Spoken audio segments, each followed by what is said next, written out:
Hello dear students, in English Marigold आज हम the giving tree जो एक कहानी है इसका हिंदी अनुवाद जानेंगे। ठीक है, तो आइए इस कहानी का हिंदी अनुवाद जानते हैं। How do you feel when you help someone? आपको कैसा लगता है जब आप किसी की हेल्प या सहायता करते हैं। How do you feel when you share your things with others? आपको कैसा लगता है जब आप अपनी जो चीज़ें हैं, जो सामान है, उसको दूसरे के साथ बांटते हैं, शेयर करते हैं।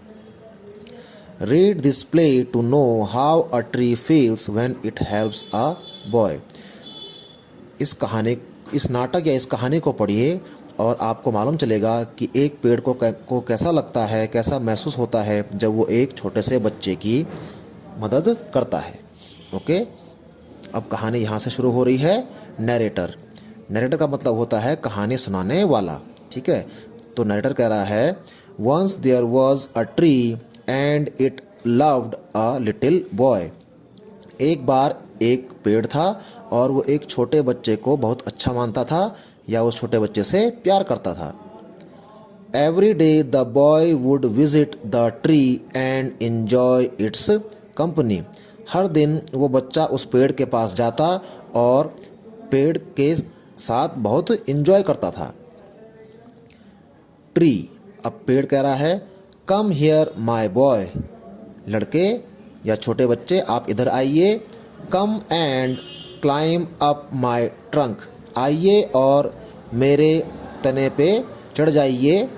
And swing from my branches, और मेरी टहनियों से झूलिए।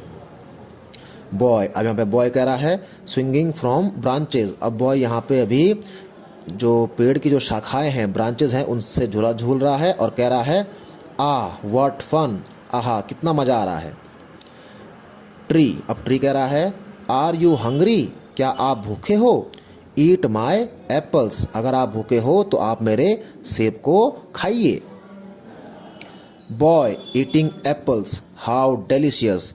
अब बॉय जो है एप्पल खा रहा है उस पेड़ के और कह रहा है, हाउ डेलिशियस, कितने स्वादिष्ट सेब हैं। Narrator, when the boy was tired he slept under the tree. जब वो बच्चा थक गया तो वो पेड़ के नीचे सो गया। The tree was happy to give its shade. पेड़ को बहुत अच्छा लगा कि बच्चा उसकी छाँव में सोया हुआ है। बट टाइम वेंट बाय, और समय बीतता गया। And the boy grew older and went away. समय बीतता गया, वो बच्चा बड़ा हुआ और पेड़ से दूर चला गया। ओके, अब नेक्स्ट पेज पे चलते हैं। फिर कह रहा है, the tree was often alone. प्रायः या ज़्यादातर वो पेड़ अकेला ही रहता था। आफ्टर सम ईयर्स, कुछ सालों बाद, one day the boy came to the tree and the tree was very happy. बहुत सालों बाद एक दिन वो बच्चा पेड़ के पास आया और पेड़ उस बच्चे को देख के बहुत खुश हुआ। ट्री कह रहा है, कम माय बॉय, छोटे बच्चे या मेरे बच्चे इधर आइए। कम and climb up my trunk and swing from my branches. आइए, मेरे तने पे चढ़ जाइए और मेरी शाखाओं से झूलिए। बॉय, अब लड़का कह रहा है, I am too big to climb and play. ठीक है, बच्चा कह रहा है, वो बॉय कह रहा है कि मैं अब बड़ा हो गया हूँ, अब मैं नहीं खेलूँगा या खेलने के लिए मैं बहुत बड़ा हो चुका हूँ। I want to buy things and have fun. मैं चाहता हूँ कि मैं कुछ सामान खरीदूँ और आनंद लूँ। आई वॉन्ट सम मनी, मुझे कुछ पैसे चाहिए। Can you give me some money. अब बच्चा उस पेड़ से पूछ रहा है कि क्या आप मुझे कुछ पैसे दे सकते हैं। पेड़ कह रहा है, I am sorry but I have no money. मुझे माफ़ कीजिए लेकिन मेरे पास पैसा नहीं है, रुपये नहीं है मेरे पास। I have only leaves and apples. मेरे पास सिर्फ लीव्स यानी पत्तियां हैं और सेब हैं। You can pluck my apples and sell them in the market. आप मेरे सेब को तोड़ सकते हैं और उनको मार्केट में, बाजार में बेच सकते हैं। Then you will have money, इससे आपके पास पैसे आ जाएंगे।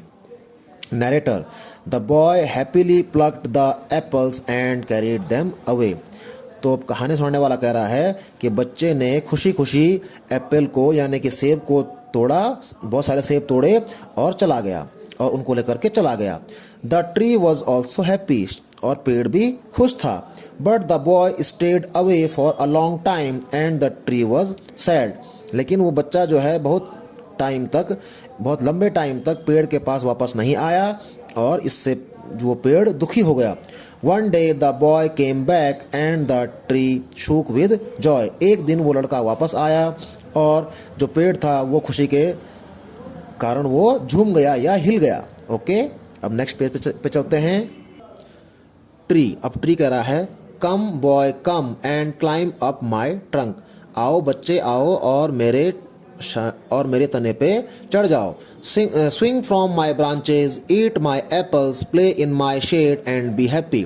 पेड़ उस बच्चे से कह रहा है कि आप मेरे तने पे चढ़ जाइए, मेरी ब्रांचेस से झूलिए, मेरी शाखाओं से झूलिए, मेरे एप्पल खाइए, सेब खाइए, ठीक है, और मेरी छाँव में आप खेलिए और खुश रहिए। बॉय कहता है I am too busy to climb trees, लड़का कह रहा है कि मेरे पास पेड़ पे चढ़ने का समय नहीं है। आई एम गेटिंग मैरिड, मेरी शादी हो रही है।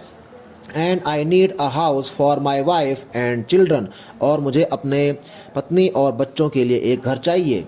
Can you give me a house, बच्चा उस ट्री से पूछ रहा है, पेड़ से पूछ रहा है कि क्या आप मुझे एक घर दे सकते हैं।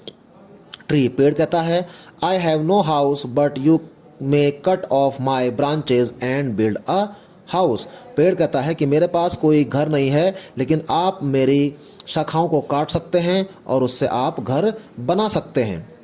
नरेटर, कहानी सुनाने वाला कहता है so the boy cut off the tree's branches and carried them away to build a house, तो अब क्या हुआ, ट्री ने कहा कि आप मेरे ब्रांचेस को काटिए, तो बच्चा जो है उस पेड़ की शाखाओं को काट देता है और उन शाखाओं को ले जाता है और उससे घर बनाता है। The tree was very happy, इससे पेड़ बहुत खुश होता है। But the boy stayed away for a long time and the tree was sad again, लेकिन लड़का जो है पेड़ से बहुत दिनों तक दूर रहता है और फिर से वो पेड़ दुखी हो जाता है। ठीक है, सो डियर स्टूडेंट्स, ये कहानी थोड़ा लंबी है, आज हम यहीं तक कर रहे हैं इस कहानी को, बाकी का हिंदी अनुवाद मैं आपको कल बताऊंगा। Okay, thank you.